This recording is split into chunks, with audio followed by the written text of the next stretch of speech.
Thank you. Kana tichiti chilling with the big boys. Tichitaura namadam boss. Finally, she got to meet Will Smith. Welcome back to your channel. Please don't forget to like and subscribe. Vana Asha Raymond. Vanhu vataita kunyora muma autobook. Ndo vanhu vazoonekwa nanadudzai. Grade 7. Chero autobook aiva naro here. Asi kubata kwaMwari kunoshamisa. Nana Black China. Vanhu vatinongoona muTV. Vana Taylor nemvura dzavo. Vana water. Zvinhu zvacho ka. Dream rake came true. You remember achitaura iye achiti dede vake ndiWill Smith, mama ndichata Pinkett. Hodze kwabva anyora akati mudzimai wangu, finally your dream came true. Kuve paFast and Furious ikavo tichitoita zvekungoonera pamaTV kuti aizomboziva here kuti chedududzai chichandomira navo vakomana.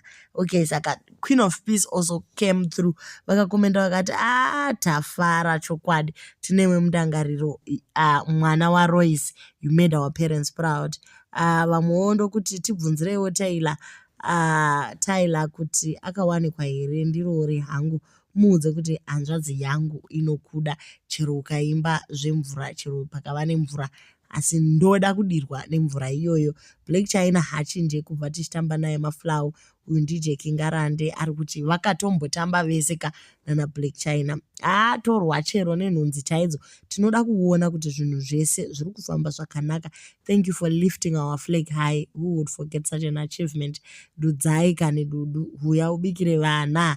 Ndakuda kuenda kubasa ndiwo dzeko ava vari kuwanzirwa kuti imi ndimi kamasara nevana musikana achienda out nebasa. Pawakwira ameno akadzika ndo zviri kutaurwa naTokiwo kusaidi kwake. Vamwewo ndokuti uyu anopisa zvake, handifariri zvangu masocialites paZimbabwe, but uyu anovaremera. Uchaona umwe akubhadhara kutonotorwawo mapikicha nevamwe kuAmerica uko. Please tisataure mazita.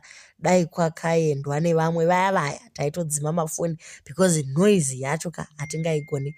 Taigonewa kutozoitirwa live munhu ari mukati. MuZimbabwe unogona kutongomeka history. Simple, imagine kungotambisa garo rako opfeka chiuniform chadudzai zvatovharana.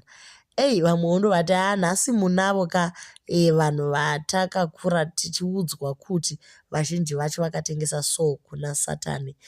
Umwewo ndiyati hodzeko maiguru vachatorwa nevarungu. What we should do as a country is to just be happy for Madam Boss kuti she has lifted the flag up high kuti Zimbabwe is back on the map. Chero kuma awards takutopindawo neViewers Choice Awards. Totenda mazimbo makapinza musikana. Hi, I'm Madam Boss from Zimbabwe. I love you so